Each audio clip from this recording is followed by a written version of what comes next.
મોટી રાજસ્થળી ગામનું સુરત ખાતે 16મું સ્નેહ મિલન યોજાયું. ગામના પ્રથમ ક્લાસ 2 ઓફિસર બનેલા જયદીપ ડાખરા સહિત તેજસ્વી તારલાઓ અને ઉત્કૃષ્ટ વિદ્યાર્થીઓને સન્માનિત કરાયા. ઉનાળાના વેકેશન દરમિયાન સુરત ખાતે સ્થાયી થયેલ દરેક ગામ કે પરિવારના સ્નેહ મિલન યોજાય છે. મોટાભાગે નિશ્ચિત સમાજના યોજાતા સ્નેહ મિલનમાં મોટી રાજસ્થળી ગામ કંઈક અનોખી છાપ ધરાવે છે. છેલ્લા 16 વર્ષથી મોટી રાજસ્થળી ગામના દરેક સમાજના લોકો કે જે સુરત સ્થાયી થયા હોય તેમનું બધાનું એક સ્નેહ મિલન યોજાય છે, જેમાં કોઈ નાત જાત જોયા વગર દરેક સમાજના લોકો ખૂબ મોટી સંખ્યામાં ઉપસ્થિત રહે છે અને કાયમ સાથે ભોજન લે છે તથા બધા જ પરિવારમાંથી શાળામાંથી સારા પરિણામ સાથે પાસ થયેલ વિદ્યાર્થીઓનું સન્માન કરવામાં આવે છે. સાથે ગામમાંથી વિવિધ ક્ષેત્રમાં ઉત્તીર્ણ થયેલ તેજસ્વી તારલાઓનું પણ સન્માન કરાય છે. આ વખતે મોટી રાજસ્થળી ગામમાંથી રાજ્ય સરકારના પ્રથમ ક્લાસ 2 ઓફિસર તરીકે સિલેક્ટ થયેલા જયદીપ ડાખરાનું ગામ પરિવાર દ્વારા સ્વાગત કરાયું હતું.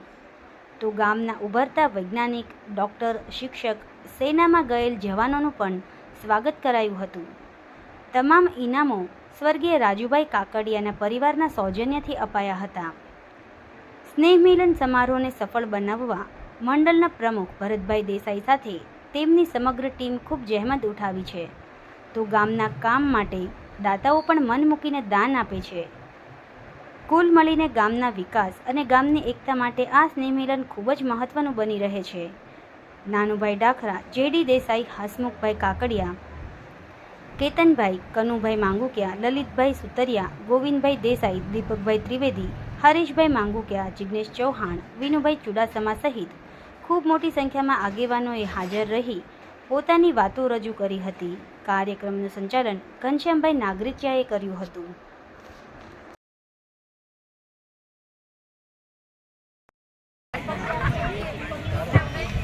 સાથે સાથે હું વિનંતી કરીશ રસીલાબેન રાજુભાઈ કાકડિયા અને એમના પરિવારના જેટલા પણ સભ્ય હાજર હોય તો ઝડપથી અહીંયા આવી જાય ઇનામ આપવા માટે. આપણે જોરદાર તાળીઓથી વધાવીશું.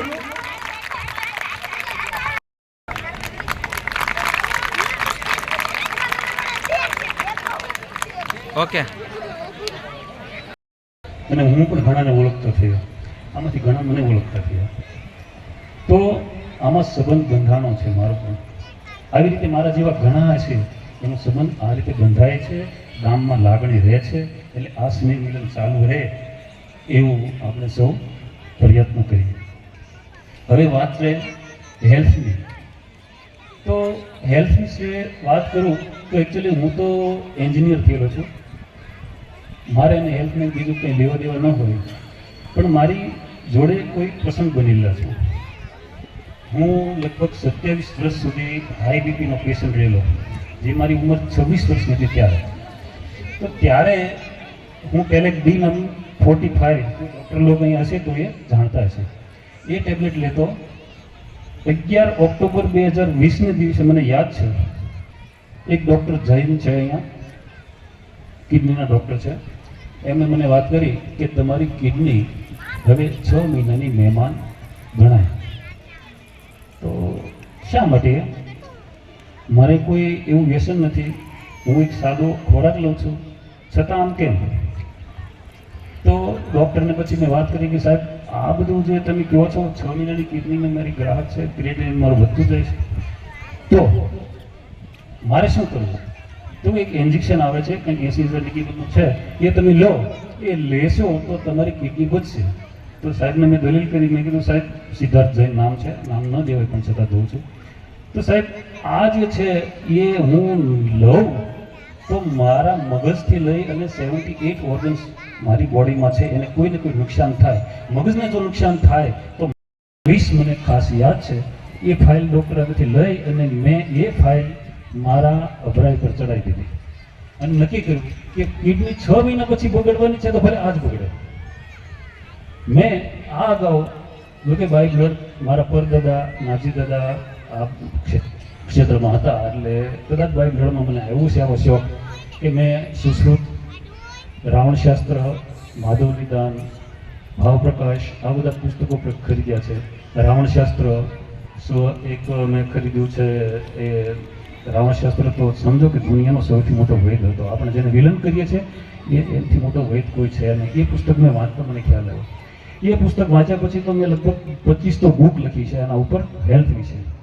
તો એ અનુસંધાન લઈ અને ફાઇલ મેં ચડાવી દીધી અભરાઈ ઉપર, અને એમાં જે સુશ્રુતમાં લખ્યું હતું એ મેં પ્રયોગ શરૂ કર્યા.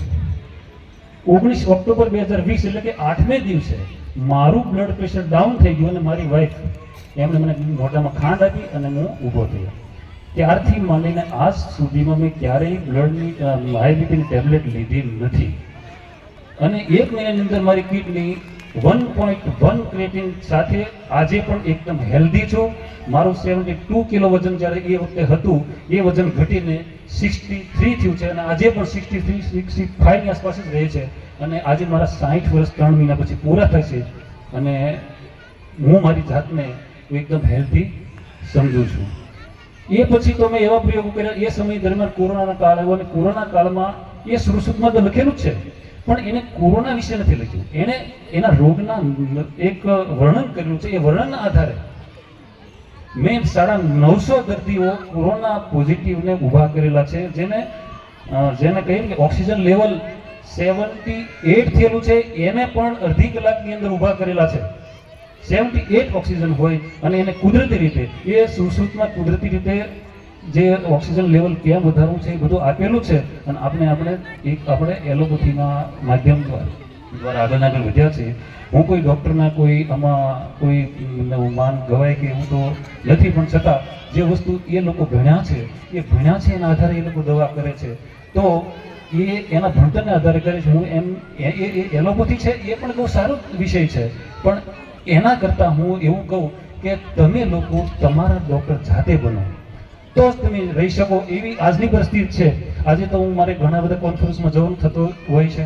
એક ડૉક્ટર પ્રાંજલ મોદી છે, જેને કહીને ભારતમાં નંબર 1 થી 2 નામ આવે છે. એ HL Trivedi Ahmedabad civil hospital છે, એમાં કિડની વિભાગ છે, એનો એ હેડ છે.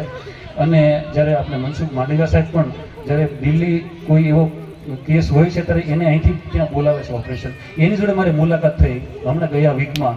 તો એણે મને એવું કહ્યું કે લલિતભાઈ તમે આ જે કરો છો એમાં એક તમે ઉમેરો કે આજે મને મનસુખભાઈ માંડવીયાએ એમને ફોન કરેલો કે લલિતભાઈ તમને મળવા આવે છે. સવારે હું મળવા એને પહોંચેલો, બીજે દિવસે સાંજે એ ડૉક્ટર મને મળે છે. ત્યાં સુધી હું ત્યાં હોસ્પિટલમાં રોકાયો અને એ મને આવીને કહે છે સોરી સાહેબ, મારી પાસે એટલા બધા કેસ છે કે હું થાકી જાઉં છું. 48 કલાકથી હું ઓપરેશન કરું છું. 48 કલાક પછી આ મેં 5 ઓપરેશન પછી હું તમને મળવા આવું છું. મારા ઘરે નથી ગયો, ખાલી નાસ્તો ચાલુ ઓપરેશનમાં કરું છું. આ મારી પરિસ્થિતિ છે. સાહેબ એ છે કયું એમ તો કે એ ડૉક્ટર જે છે એ લીવર ટ્રાન્સપ્લાન્ટ અને કિડની ટ્રાન્સપ્લાન્ટનું કામ કરે છે, એનો એ હેડ છે. તો એ કે આજે મેં 3 લીવર ટ્રાન્સપ્લાન્ટ કર્યા અને 2 કિડની ટ્રાન્સપ્લાન્ટ કરી છે 48 કલાકમાં. સાહેબ આટલું બધું? તો કે હા તમે જુઓ આ જે હોસ્પિટલ છે કિડની વિભાગ સ્પેશિયલ બનાવ્યો છે એ આખો ભરેલો છે. એનું કારણ માત્ર ને માત્ર હું એટલું જ કહું, ડૉક્ટરના મુખેથી હું તમને કહું છું કે ધાણાનું પેકેટ જે છે ત્યાંથી લઈ અને કોઈ પણ ફૂડ પેકેટ છે એ કિડનીને નાશ કરે છે. એની અંદર જે મીઠું છે, એની અંદર જે કેમિકલ છે, જે આપણે કડક લાગે છે, આપણે ખાઈએ ત્યારે ગમે ત્યારે તમે ખોલો ત્યારે કડક જ લાગે. તો એ છે ને એ કડક છે એ તમારો સ્વાદ નથી, તમારું મોત છે. જો તમારે બચવું હોય તો છોકરાને એક ખાસ કે તમે એનાથી બહાર છોકરાને કાઢો. એ પછી તો મારા પ્રયોગો ઘણા બધા ચાલુ રહ્યા કે હાઈ બીપી કોઈને હોય તો એક મારા માટે તો એ ખેલ થઈ ગયો છે કે અઠવાડિયું થાય હાઈ બીપીને નીચે લાવવું હોય, કોઈને ડાયાબિટીસ હોય તો 10 દિવસથી લઈને 30 દિવસ જેવું સુધી લે છે. એવા પછી તો ઘણા બધા કેસ છે. આજે મારી પાસે 5 થી 6 કેન્સરના દર્દીઓ છે. એક તો જગદીશ કાકા બેંગ્લોરનો આજે કલેક્ટર છે દિવાકર સાહેબ, એ પણ કિડનીની. પછી તમને વાત કરું ગુજરાતનો આપણો અહીંયા પહેલા કમિશનર હતા દાસ સાહેબ, એમના વાઈફને કેન્સર છે, એ પણ મારી ટ્રીટમેન્ટમાં છે. વધુ તો ન કહું, આપણા ગુજરાતના શિક્ષણ મંત્રી કુબેરભાઈ બિંડોર એ પણ મારી દવા લે છે, એ પણ મારી ટ્રીટમેન્ટથી ચાલે છે. કહેવાનો મતલબ એ છે કે એ લોકોને ધીમે ધીમે ખ્યાલ આવ્યો કે લાઈફ જે છે એને બચાવવા માટે નેચરમાં આવ્યા વગર છૂટકો નથી. મિત્રો આજે તમે જે દૂધ લ્યો છો એ દૂધ જો તમે ડેરીનું લ્યો છો તો તમે મોત લ્યો છો. આજે ડેરીમાં કોઈ પણ હશે એમનો વિરોધ હોય છતાં હું આજે તમને એટલું કહું કે તમે દૂધ બંધ કરો. જેને પોતાની ગાય પાળેલી છે, જેને પોતાની ભેંસ પાળેલી છે, એ ગાય તડકામાં ચરે છે, એ ગાય સાદો ખોરાક ખાય છે, કપાસિયા નથી ખાતી, એનું તમે દૂધ લ્યો. શક્ય નથી. કોઈ એમ કે હું તો તબેલાનું લાવું છું, તો તબેલામાં શું હેરમોસ નહીં દેવા તમે? આ બધા જ મેં ખતરા કરેલા છે. નવસારી મારા ફાર્મમાં મેં 2 ગાય પાળેલી હતી. એ ગાય 1 વર્ષ પછી એક ગાયનું મેં દૂધનું ટેસ્ટિંગ કરાવ્યું તો અંદર ઝેર હતું. એ ગાયને મેં ત્યાં વેચી દીધી. ત્યારથી માંડી આજે 2020 થી મારા ઘરમાં દૂધનું ટીપું આવ્યું નથી. દૂધ વગર શાંતિથી અમે જીવીએ છીએ. હા, દૂધ લેવાના હું વિરોધી નથી, પણ એ દૂધ ક્વોલિટી હોવું જોઈએ. એટલે આ દૂધનું તો બહુ લાંબુ લેક્ચર છે. એવું જ હવાનું છે, એવું જ પાણીનું છે. આ તો સમય ઓછો છે, તો હું તમને એટલું કહું કે મારી યુટ્યુબ વિડીયો છે લલિત સુતૈયા, એમાં તમે જોશો તો એમાં પાણી, તમારી હેલ્થ, તમારા વિટામિન્સ બધા જ વિગતો મેં આપેલી છે. કયા કયા દર્દમાં શું શું વપરાય છે, કેમ વપરાતું હોય છે, એકદમ સામાન્ય વાત છે. સવારમાં તમે જોતા હોય કે આપણી પાસે ઈશ્વરે એટલી તાકાત આપેલી છે. તમે માણસ આપણે છીએ, તમે બકરા મારવાડ તરફ એટલે કે એની જન્મભૂમિ તરફ જોતો હોય તો આપણે તો બધા માણસો છીએ, અને માણસો છીએ અને કાયમ આપણે નિભાવીએ. હમણાં છેલ્લે આપણા ગામને અભિનંદન આપવાનું મન થાય એવી વાત હતી, તો અભિનંદન આપવાનું મન એટલે થાય કે ગામમાં આખા ભારતમાં એક માહોલ બન્યો હતો કે રામજી મંદિર નવું બની રહ્યું છે, અને રામજીનું જે વાતાવરણ હતું ત્યારે આપણા ગામના લોકોને એવું થયું કે આપણા ગામમાં રામજી મંદિર છે, એને આપણે ક્યાંક એનો જીર્ણોદ્ધાર કરવો છે. ઘણા બધા વર્ષોથી રામજી મંદિર બન્યું છે, તો રામજી મંદિરને કંઈક નવું આપણે બનાવીએ, એમાં કંઈક રિપેરિંગ કરીએ, કલર કામ કરીએ. અને ગામના લોકોએ, હું એક વોટ્સઅપ ગ્રુપમાં, જેડીભાઈ, વોટ્સઅપ ગ્રુપમાં એક અમારા ગામના બધા પ્રશ્નો હોય તો પ્રશ્નોની ક્યાંક ને ક્યાંક વાત ચાલુ હોય, તો એક પ્રશ્ન એવો કે ગામની અંદરની તળાવ જે છે, તળાવમાંથી માટી કોઈક લઈ જાય છે અને તળાવ ફૂટી જાય છે, તો ગામના યુવાનો અહીંયા જે બેઠા હતા એને ચિંતા કરી કે ભાઈ તળાવમાંથી માટી વહી જાય છે તો માટી જાતી રોકો, અને એને લઈને એક ધડ આલતી હતી. એમાં આપણો જે જેડીભાઈનો દીકરો છે ભાવેશ, મને એને પર્સનલ મેં મેસેજ કર્યો, મને કે કાકા આ બધી ધડ થાય છે એની યારે એક વાત આય કરો ને કે આ રામજી મંદિરનું આપણું જે નવું કરવું છે, હનુમાનજીનું મંદિર નવું કરવું છે, તો એની હારું લોકો રસ લેવું કાંઈ કરો ને. એટલે એક મેસેજ મેં નાખ્યો નાનો એવો કે ભાઈ આપણે આ બધું કામ તો કરીએ છીએ, ગામની બધી ચિંતા કરી છે, ગામમાં ઝાડવા રોપાય કે ગામનું તળાવ સારું થાય, તો એની હારું રામજી મંદિર અને આપણું હનુમાનજીનું મંદિર છે એનું રિપેરિંગ થાય ને એના માટે આપણું કંઈક યોગદાન હોય તો મારીથી પગું એટલે હું આપું. એટલું કરીને મેં કીધું કે ભાઈ 1000 રૂપિયા હું આપીશ. અને આપણા ગામના બધા જ લોકોને જે વોટ્સઅપ વાપરે છે, ફેસબુક વાપરે છે એને બધાને ખબર છે, પણ આપણા ગામે રામજી મંદિરના નવા રિપેરિંગ કામના માટે અને હનુમાનજીના મંદિરના રિપેરિંગ કામ હતું 11 લાખ રૂપિયા એક દોઢ દિવસમાં ભેગા કરી દીધા. તો 11 લાખ રૂપિયા ભેગા કરી દેવા ગામના રામજી મંદિર માટે આપણા ગામની એકતાનો ખૂબ મોટો દ્રષ્ટાંત છે, ખૂબ મોટો દાખલો છે.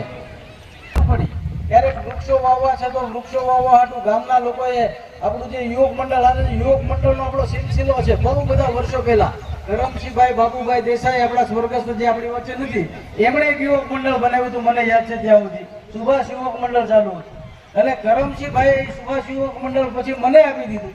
એટલે આજથી 32-35 વર્ષ પહેલા, અને એ યુવક મંડળ મેં ચલાવ્યું હતું. બાકીના તાલુકાના બીજા ગામોમાં આવા યુવક મંડળો આવતા હોય ને યુવક ગામમાં રસ લેતા હોય, એવા કેટલા લોકો રસ લેતા એ ખબર નથી, પણ આજે આપણા ગામમાં એ પરંપરા ચાલુ રહી. સીતારામ યુવક મંડળ આપણું નિર્માણ થઈ ગયું, અને એના પછી જે રામજીની યાત્રા નીકળી તો અહીંયાથી સ્પેશિયલ કેસમાં 35-40 જણા બસ ભરીને ને ગામમાં આવ્યા, અને ગામમાં આવીને જે રંગે ચંગે રામજીની શોભાયાત્રામાં જે નીકળ્યા હતા, તો આપણા ગામની એકતા માટે ગમે એને માન થઈ જાય એ પ્રકારનું આપણા ગામમાં વાતાવરણ છે. ત્યારે આપણા ગામના બધા જ લોકોને આપણે અભિનંદન આપવાનો છે. જે વડીલોએ જે સંસ્કારોનું સિંચન કર્યું છે આપણામાં, એને લઈને કે ભાઈ ગામના છે, ભાઈ ગામના એકબીજાની હારે હળી મળીને રહેવું જોઈએ, એકબીજાની હારે ભેગા થઈને જમવું જોઈએ, એવા બધા જે આપણા સંસ્કારો છે વડીલોના, અને એને લઈને આપણે જે આજે તે બધા જ ભેગા મળીને રહીએ છીએ, અને બધા ભેગા મળીને આપણે કામ કરીએ છીએ. આપણા ગામમાં નાની એવી જો કંઈક ચૂક થાય ને નાનો એવો પોલીસ કેસ થાય ને તો આપણા ગામના બધા જ લોકોને બળતરા થાય કે આપણા ગામમાં પોલીસ કેસ થાય, ખૂબ ચિંતા થાય. ખૂબ બધા અહીંયા સુરતથી ફોન આવે કે કાકા કાંઈક મહેનત કરો ને આમાં સમાધાન થઈ જાય એવું. તો એક પોલીસ કેસ ન થાય એની ચિંતા આપણા ગામમાં કરે છે. એક ગામમાં કે કોઈ ખેડૂતનું કોઈ કંઈક બગડી ન જાય એના માટે અહીંયા સુરતમાં બેઠેલા લોકો ચિંતા કરે છે, ન્યા જે બેઠા છે એ લોકો ચિંતા કરે છે. તો ખૂબ બધી એકતા છે. આ એકતાને આપણે એક વખત ખૂબ મોટી તાળીઓથી વધાવીએ. આ બધા સુરતના લોકો અને આપણા લોકો ભેગા થઈને જે રીતે ગામની એકતા કરીએ છીએ આપણે 17 વર્ષથી આ ગામમાંથી સહકાર જોતો હોય એવા કોઈ વડીલો નથી આવતા અને યુવાનો નથી આવતા. એટલે 25 લોકો ખાલી બેઠા હોય તો એ કમિટીને એમ થાય કે હવે તો અમારે નથી કરવું. તો બાકીના બધા યુવાનોને અને વડીલોને વિનંતી છે કે જ્યારે મેસેજ હોય ને સુરતમાં રહેતા હોય અમે ત્યાંથી તે 2-5 લોકો ગમે ત્યારે વર્ષમાં એક વખત એની મીટિંગ બોલાવે તો અમે આવશું, પણ અહીંયાના લોકો મોટી સંખ્યામાં બધા હાજર રહે એવી બધાને વિનંતી છે. નકર આ કમિટીઓ વિખાઈ જાય છે. મને કહેશો, જડીભાઈને કહેશો, ગોવિંદભાઈને કહેશો તો બધાને 4-5 લોકોના નવા નામ આપણે કમિટીમાં ઉમેરી દઈશું. પણ આ કમિટીને આપણે સર્વાનુમતે ચાલુ રાખીએ છીએ. ખોડિયાર માતા કી આપણે સૌએ ઊંચા હાથ અને ભાઈ ઘણી બધી ચર્ચા થઈ, હેલ્થની ચર્ચા થઈ, પણ નાનુભાઈની જે વેદના છે એ જે બોલ્યા છે એ ખરેખર બહુ સમજવા જેવો વિષય છે. હમણાં આ કમિટીએ ગામ પરિવારની મીટિંગ બોલાવી અને 300 ગ્લાસનો ઓર્ડર આપ્યો અને ખાલી 50 જણા થયા. હું એકદમ સાતત્યપૂર્વક કહું છું કે આ લોકો તદ્દન એકદમ સ્વચ્છ વહીવટ છે. 1 રૂપિયાનું આગા પાછું થયું નથી. અને જેને શંકા હોય આવજો. ઘરના પૈસા વાપરે છે. ક્યારેય મીટિંગ બોલાવે તો મીટિંગમાં એને ક્યારેય વાઉચર ઉધાર્યું નથી.